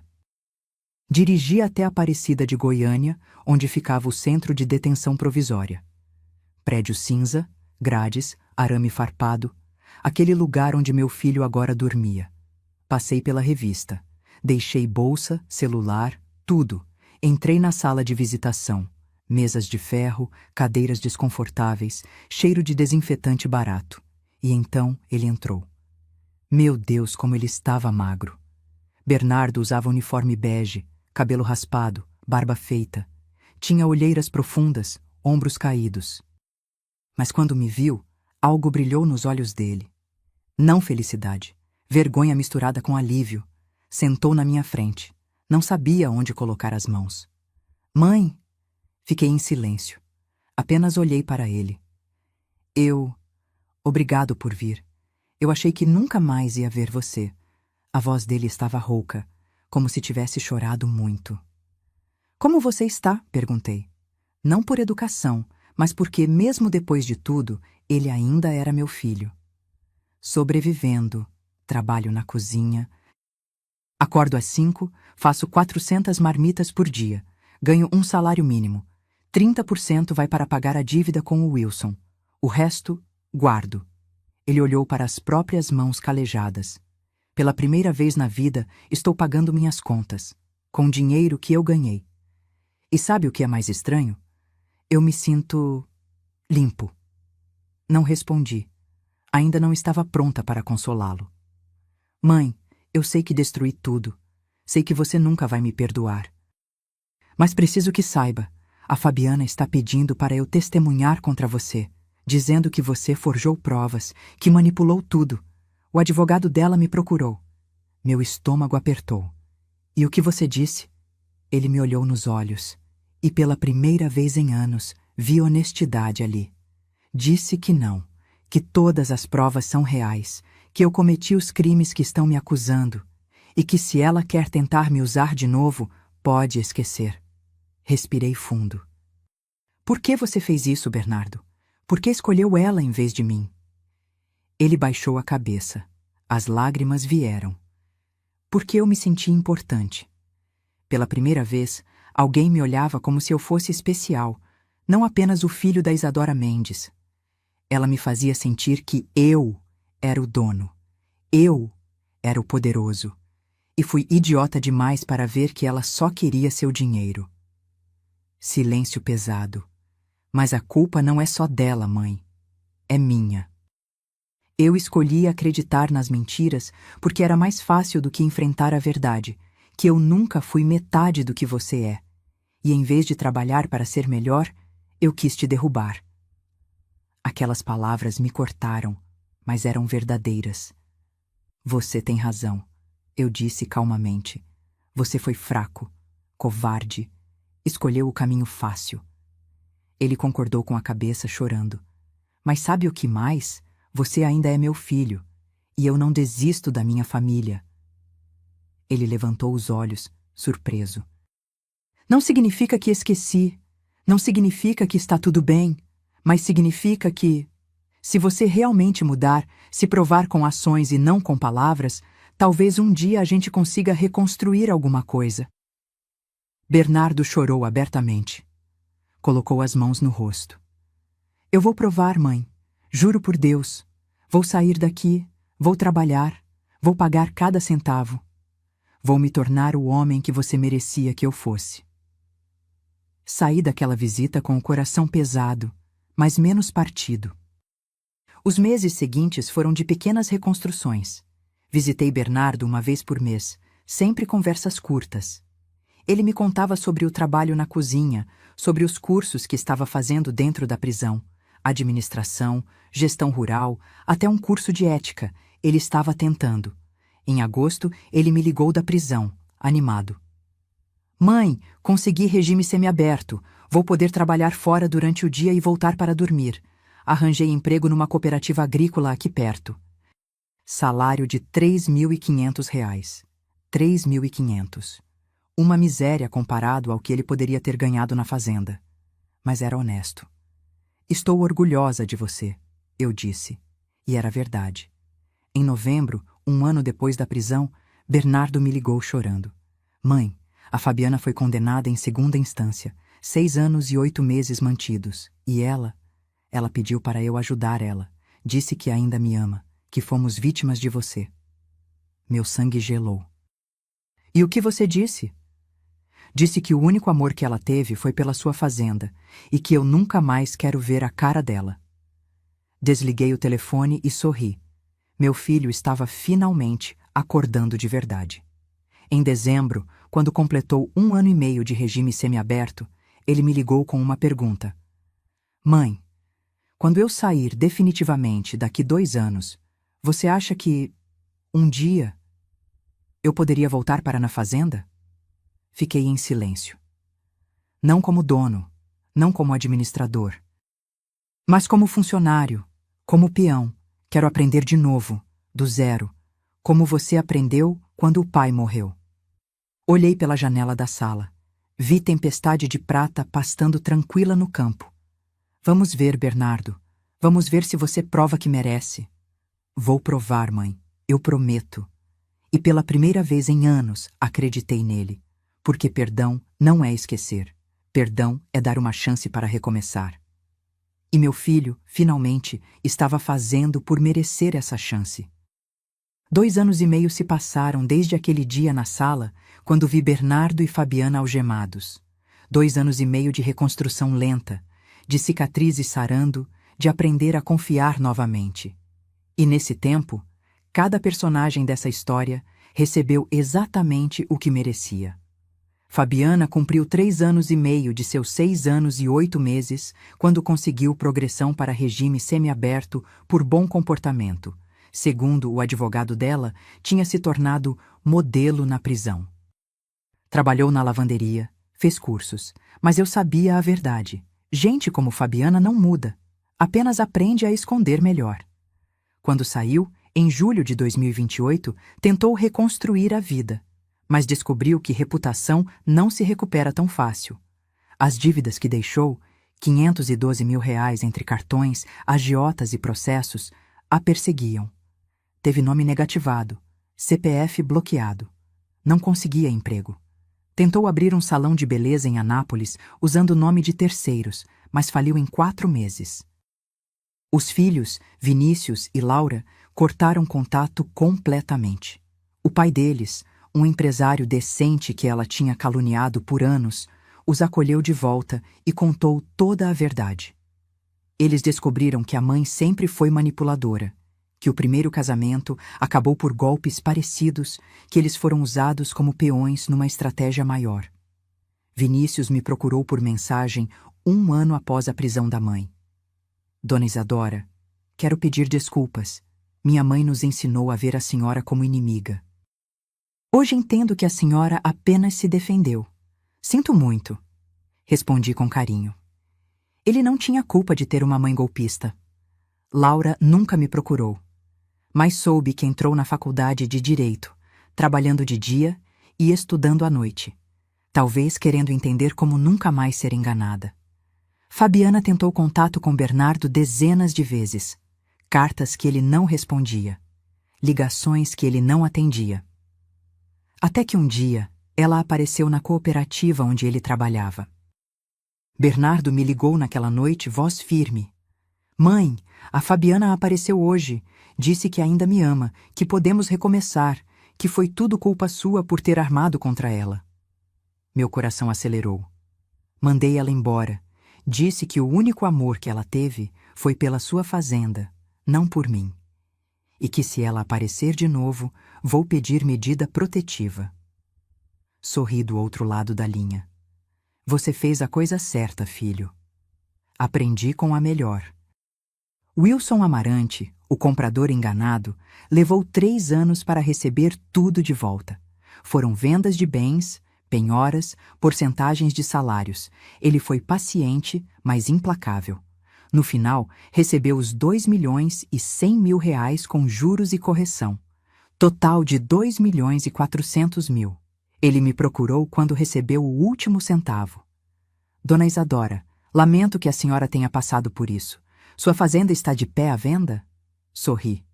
Não, seu Wilson, nunca esteve e nunca estará. Ele riu, respeitoso. Imaginei, mas precisava tentar. Mulheres como a senhora são raras. Quanto a Bernardo, meu filho mudou, de verdade. Saiu da prisão em definitivo em março de 2029, depois de cumprir 4 anos entre regime fechado e semiaberto. Magro, barbudo, mas com olhos diferentes, limpos, honestos. Conseguiu emprego fixo na Cooperativa Agrícola de Goiânia, ganhando R$ 4.200 por mês. Alugou um apartamento pequeno de 1 quarto. Comprou móveis de segunda mão. Cozinhava para si mesmo, pagava as contas em dia. 30% do salário ainda ia para Wilson. Devia levar mais 8 anos para terminar de pagar. Mas ele não reclamava. Estou pagando por minhas escolhas, mãe. E tudo bem, é justo. Visitava a fazenda uma vez por mês. No início ficávamos conversando na varanda, tomando café. Distante, mas presente. Ele nunca pediu dinheiro. Nunca pediu favores. Apenas queria reconstruir nossa relação. E aos poucos, tijolo por tijolo, fomos reconstruindo. Em junho de 2029, ele me perguntou se podia passar um final de semana na fazenda. Não nos quartos principais, no quarto de empregados. Disse que queria ajudar no manejo dos cavalos, sem ganhar nada, apenas para lembrar como era. Aceitei. Naquele sábado, acordou às 5 da manhã comigo. Foi para o estábulo, limpou as baias, deu banho nos cavalos, trocou o feno. Voltou com as mãos sujas, as roupas molhadas e o maior sorriso que eu tinha visto nele em anos. Tinha esquecido como isso é bom. Almoçamos juntos, conversamos sobre os cavalos, sobre genética, sobre os planos para a próxima temporada de reprodução. Não falamos sobre o passado. Não precisava. Antes de ir embora no domingo à noite, ele me abraçou. Um abraço longo, apertado. Obrigado por não desistir de mim, mãe. Mães nunca desistem, filho. Apenas esperam que os filhos acordem. No final de 2029, Bernardo estava em um relacionamento novo. Uma veterinária da cooperativa, mulher simples, honesta, 2 anos mais nova que ele. Ele me apresentou com nervosismo. Mãe, essa é a Letícia. Ela sabe de tudo. Do meu passado, dos meus erros, da prisão. E mesmo assim quis me conhecer. Olhei para a moça. Ela era bonita de um jeito simples. Cabelo preso, sem maquiagem, mãos calejadas de trabalho. Me cumprimentou com respeito genuíno, sem falsidade. Dona Isadora, é uma honra conhecer a senhora. O Bernardo fala muito da senhora. Coisas boas, espero, brinquei. Ela sorriu. Coisas honestas. E isso é melhor que coisas boas. Gostei dela na hora. Voltei minha atenção para a fazenda. Ela continuava produtiva, lucrativa. Em 2029, faturei R$ 3.200.000. Meu melhor ano. Comprei mais 40 hectares de terra adjacente. Investi em tecnologia nova para os estábulos. Treinei uma equipe de 5 funcionários jovens e dedicados. A fazenda não precisava mais de mim para sobreviver. Mas eu ainda precisava dela. Porque aquela terra não era só negócio, era identidade. Era tudo o que eu tinha construído com sangue e suor, quando o mundo disse que eu fracassaria. E olhando para trás, para esses 2 anos e meio, percebi algo. Eu não tinha apenas salvado minha fazenda. Tinha salvado meu filho. Tinha salvado minha própria dignidade. E tinha provado que mulheres como eu não desistem. Não importa a idade, não importa a dor, não importa a traição. Porque dignidade não é algo que te dão. É algo que você conquista todos os dias. Levantando, lutando, resistindo. E, quando necessário, contra-atacando. Em janeiro de 2030, completei 71 anos. Acordei naquela manhã de aniversário, preparei meu café, sentei na varanda olhando o sol nascer sobre os campos dourados da fazenda. Tempestade de Prata pastava tranquila perto do estábulo. Ela tinha 18 anos agora, aposentada da reprodução, vivendo seus dias finais em paz. E tomei uma decisão sobre o futuro, sobre legado, sobre o que realmente importava. Chamei Dr. Heitor para uma reunião. Ele chegou com sua pasta de couro gasta, aqueles óculos de leitura pendurados no pescoço e um sorriso curioso. Isadora, você disse que era urgente. Está tudo bem? Está ótimo, Heitor. Mas preciso mudar algumas coisas no meu planejamento sucessório. Ele abriu a pasta, pegou caneta. Estou ouvindo. Respirei fundo e expliquei meu plano. 40% da fazenda, incluindo 128 hectares de terra, o estábulo principal e 6 éguas reprodutoras, seriam doados para criar o Instituto Sérgio Mendes de Empreendedorismo Rural Feminino. Uma organização sem fins lucrativos dedicada a ensinar mulheres viúvas, divorciadas ou em vulnerabilidade social a trabalharem com agronegócio. Cursos gratuitos de manejo de gado, criação de cavalos, gestão rural, administração financeira. Tudo que eu tive que aprender sozinha, na dor, essas mulheres aprenderiam com suporte, estrutura e dignidade. Quero que seja algo que sobreviva a mim, expliquei.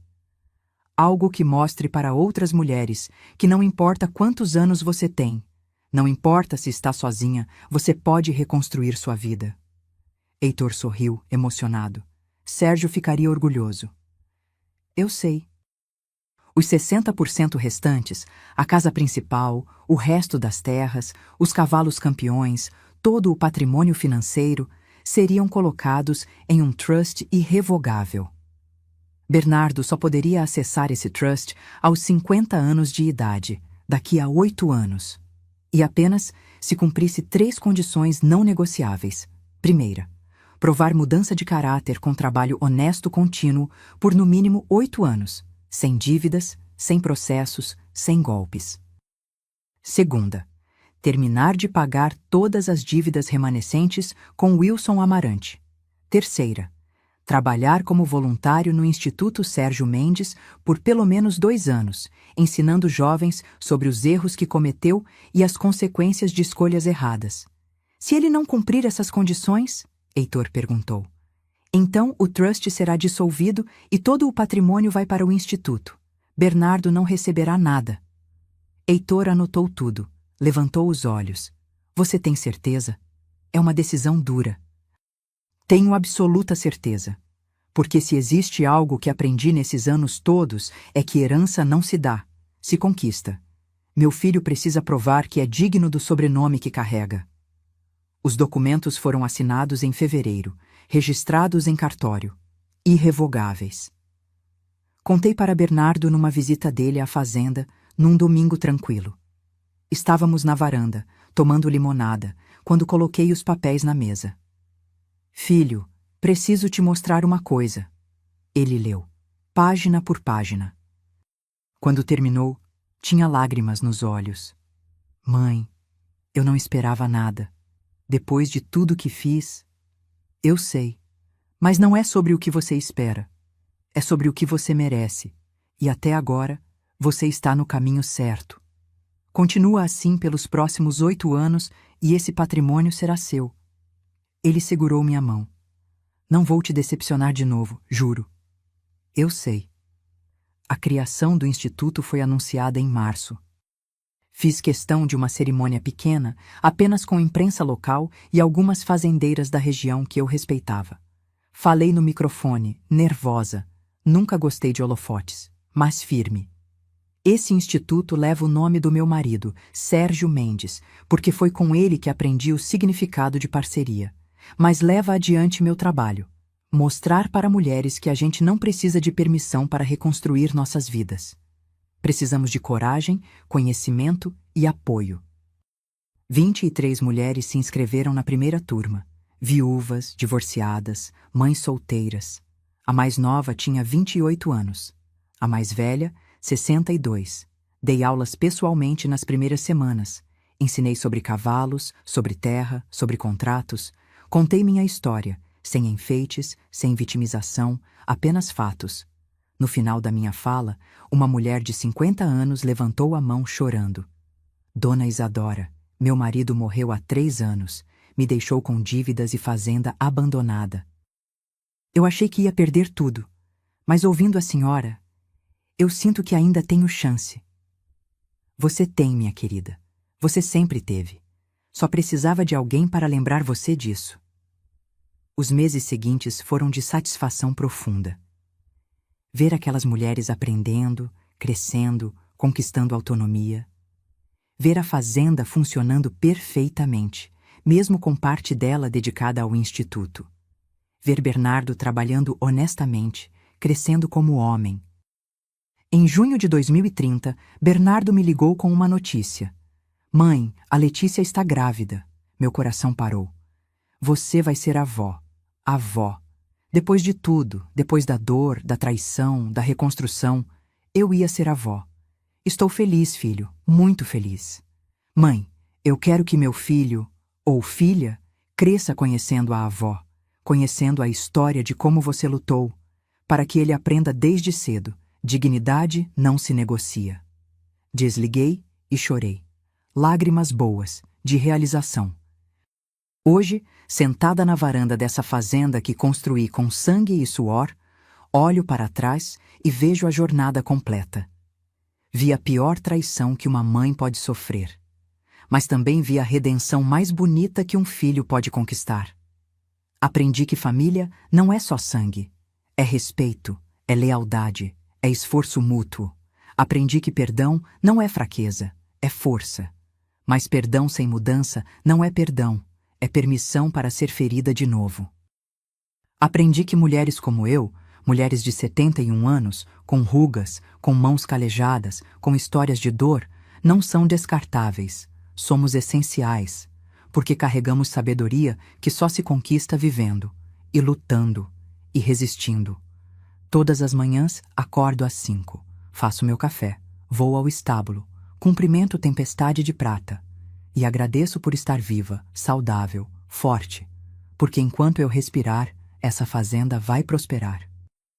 E quando eu partir, deixarei um legado maior que terras e cavalos, deixarei histórias de resistência, de dignidade, de mulheres que não se curvaram. E isso, meu filho finalmente entendeu, não tem preço. Dezembro de 2030. 71 anos, 7 meses e 14 dias de vida. Sentada na varanda da fazenda, com uma xícara de café quente entre as mãos, observo meu neto, Theo, 3 meses de vida, dormindo tranquilo no colo de Bernardo. Meu filho embala o bebê com cuidado, cantarolando baixinho uma canção que eu cantava para ele quando era criança. O ciclo se fechando. Letícia está na cozinha preparando o almoço. Ela insistiu em cozinhar, mesmo eu dizendo que não precisava. Dona Isadora, depois de tudo que a senhora fez por nós, deixe eu cuidar da senhora hoje. Cuidar de mim. Que conceito estranho e reconfortante ao mesmo tempo. Theo se mexe no sono. Bernardo ajusta o coeiro. Aquele mesmo coeiro de algodão que usei nele há 38 anos, lavado e cuidado durante décadas. Ele olha para mim e sorri. Mãe, lembra quando você me falou que eu só ia entender você quando tivesse um filho? Aceno com a cabeça. Agora eu entendo. Olho para esse menino e penso, eu faria qualquer coisa por ele. E você fez tudo por mim. E eu retribuí com traição. Sua voz falha. Ele ainda carrega a culpa. Sempre vai carregar. Cicatrizes não somem, apenas ensinam a conviver com a dor. Você está se redimindo, filho. Todo dia, com cada escolha honesta. Ele acena. Olha para o filho. Vou contar para ele, quando crescer. Vou contar sobre o homem horrível que fui. E sobre a avó incrível que me salvou de mim mesmo. Levanto, caminho até eles. Acaricio o rosto de Theo, pele macia, cheiro de bebê, futuro puro, e sussurro. Você nasceu numa família que conhece dor, mas também conhece redenção. Nunca esqueça isso. Nos últimos meses, muita coisa mudou. O Instituto Sérgio Mendes formou sua primeira turma. 23 mulheres que chegaram quebradas e saíram empreendedoras rurais. 3 delas já administram pequenas propriedades próprias. 5 trabalham em cooperativas, ganhando salários dignos, todas com autonomia financeira, todas com dignidade restaurada. Uma delas, Socorro, 57 anos, viúva, mãe de 4 filhos, me abraçou no dia da formatura chorando.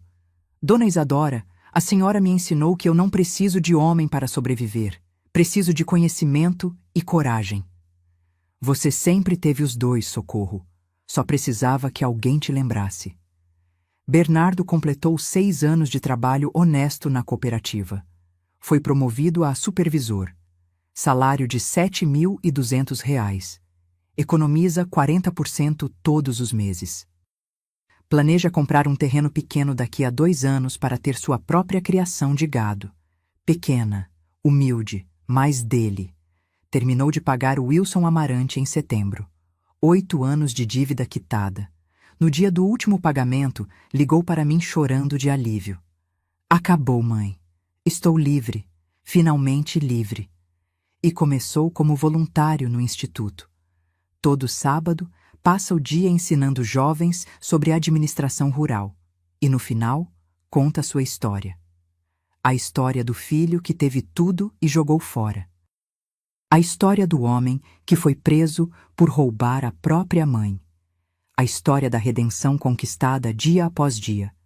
Os jovens ouvem em silêncio, alguns com lágrimas, porque a verdade dói, mas ensina. Fabiana sumiu. Soube que está em Goiás Velho, trabalhando num restaurante de beira de estrada, sozinha, sem dinheiro, sem filhos, sem nada. Não sinto pena. Não sinto raiva, não sinto nada, porque ela foi apenas uma tempestade passageira na minha vida, e tempestades passam.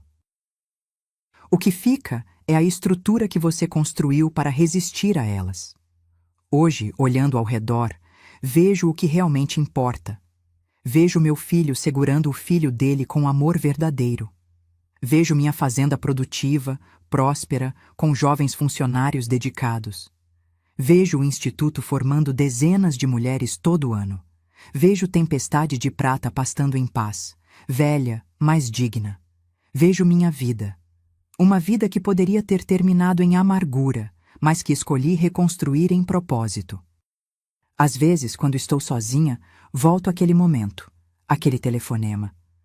Mãe, estamos indo para os Estados Unidos amanhã. Sua fazenda e seus cavalos já foram vendidos. Adeus. Lembro do meu coração partindo, da sensação de ser descartável, de não importar, mas lembro também do que veio depois, a investigação silenciosa, a descoberta das provas, o momento de virar o jogo, e entendo agora que aquele telefonema não foi minha destruição, foi meu despertar. Porque existe uma força em mulheres como eu, mulheres que foram subestimadas, descartadas, chamadas de velhas, de teimosas, de obstáculos, que é impossível de medir. É a força de quem construiu tudo do zero, de quem sobreviveu ao impossível, de quem se recusou a desistir quando o mundo inteiro disse que deveria. Theo acorda e começa a chorar.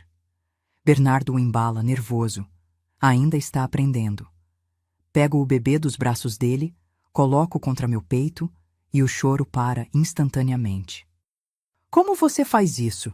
Bernardo pergunta admirado. 71 anos de prática, filho. 71 anos aprendendo que às vezes tudo que alguém precisa é sentir que não está sozinho. Olho para o rosto pequeno de Theo. Ele me observa com aqueles olhos escuros de recém-nascido, tentando entender o mundo. E sussurro para ele, mas também para mim mesma. Você vai crescer ouvindo histórias sobre sua avó. Algumas verdadeiras, algumas exageradas. Mas quero que você saiba a verdade mais importante. Eu não sou especial. Sou apenas uma mulher que se recusou a ser quebrada. E você, meu amor, vem de uma linhagem de resistência. Não esqueça disso. A vida não é feita de finais felizes perfeitos. É feita de cicatrizes que viram sabedoria, de perdas que viram força, de traições que viram limites e de recomeços que viram legados. Hoje, aos 71 anos, não tenho medo do futuro. Não tenho medo de envelhecer. Não tenho medo de ser esquecida. Porque enquanto existir uma mulher que leia minha história e pense, eu também posso, eu vivi certo. Enquanto existir um filho que aprenda com os próprios erros, eu ensinei certo. Enquanto existir uma fazenda que prospera com trabalho honesto, eu construí certo. Sou Isadora Mendes, tenho 71 anos. E esta é a história de como não permiti que me roubassem a dignidade. Porque dignidade, meu amor, não é algo que te dão. É algo que você decide manter. Todos os dias, contra tudo e todos. E quando você toma essa decisão, ninguém, absolutamente ninguém, pode tirar isso de você. Se esta história tocou seu coração, se você conhece alguém que precisava ouvir isso, deixe nos comentários de onde você está assistindo. Quero saber se essa história chegou até você, onde quer que esteja. Porque histórias de resistência precisam ser compartilhadas, para que outras mulheres saibam. Você não está sozinha. E você é mais forte do que imagina. Comente de onde você está me assistindo agora. Um abraço forte e até a próxima história.